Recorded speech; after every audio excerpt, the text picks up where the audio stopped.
Hey guys, this is Celeste from Sulcata Grove. I was gonna do a quick little walkthrough video of the mangoes we have left on the trees. This is our Nam Dak Mai. It still has some fruit on it. And then it has a branch of Sunrise on it that has one fruit left on it.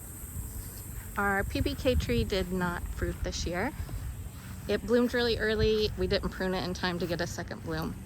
So it is what it is. This is our little dwarf Hawaiian tree. And it's had one fruit so far. It's got a couple more fruit on it. And this is P22. These are about ready to pick. Then lemon zest is still holding a lot of fruit. I like to wait until these are yellow to pick them. And pickering still has a decent amount of fruit on it. And then Cogs Hall still has 2 fruit. Elm Parbanishan, I have 2 trees in the ground. This one has 1 fruit on it. Now we'll go see Monty and what he's up to. So that's Monty. We've had him 30 years now. One of our Sulcata tortoises.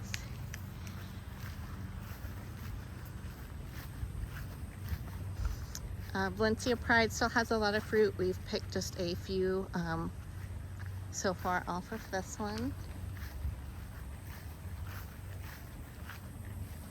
It's a very vigorous growing tree, so it gets pruned back a lot each year. This is our Sweetheart Lychee, which just got cut back for get rid of lychee mite, and it's just starting to come back out with new growth. Harvest Moon, we've had a few mangoes off this tree, not many. Last year it had way more fruit on it. Just has a few more fruit left on it this year. This is our Dot and Kesar tree. It has a lot of Kesar fruit left on it. And then this is M4, always extremely productive. We really need to prune this tree to get the fruit off the ground next year.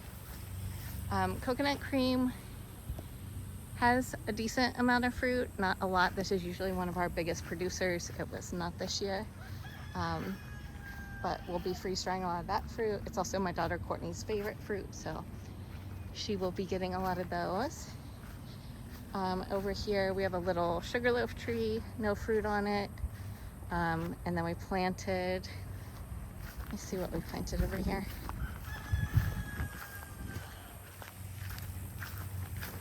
These just went in the ground. This is Sunrise, so that's actually the one that we have grafted onto Nam Dak Mai. And this is Honey Kiss, no fruit. Orange Sherbet has a decent amount of fruit on it, as does Cac.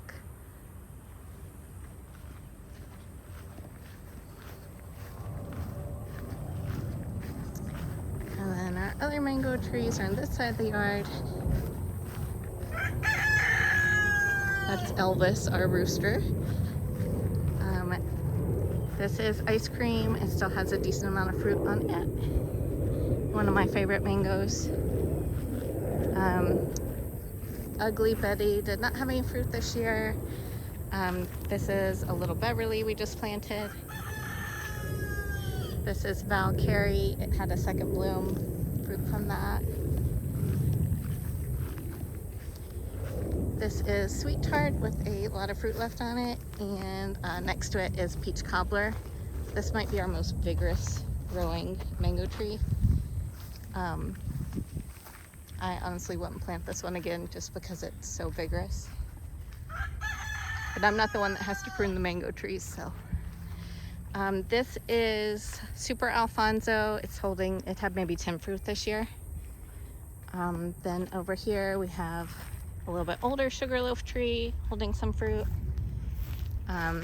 This is Fruit Punch.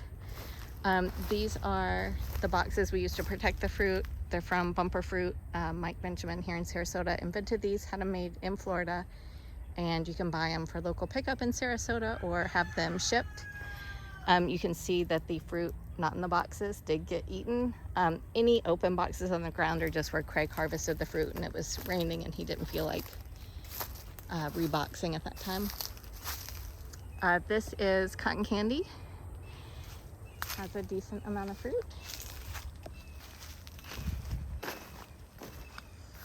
This is my other Ellen Parr-Banishan with a tree labeled as Ellen Parr-Banishan, Florida. It has maybe 4 or 5 fruit on it. Right next to it is 015, planted too close, but this is a newly planted pineapple pleasure. Next to the new greenhouse, we also have a new orange essence.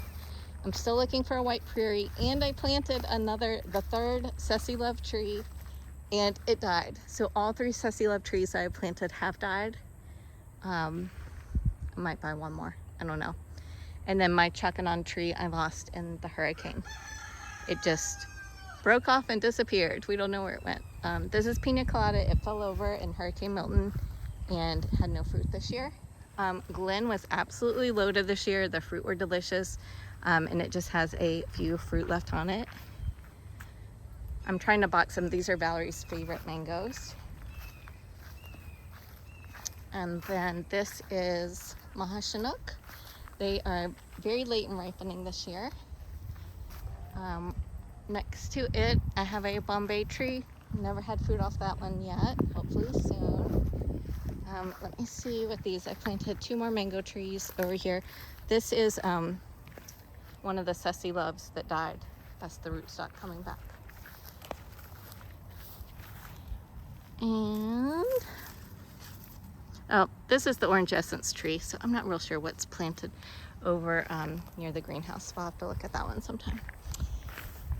And then this tree, this is the last of the new mango trees. This is Karen Michelle. Small tree, no fruit on that. But anyway, that's an update. I'm going to be freeze drying, or I have been freeze drying a lot of fruit that I'll have for sale in our online shop.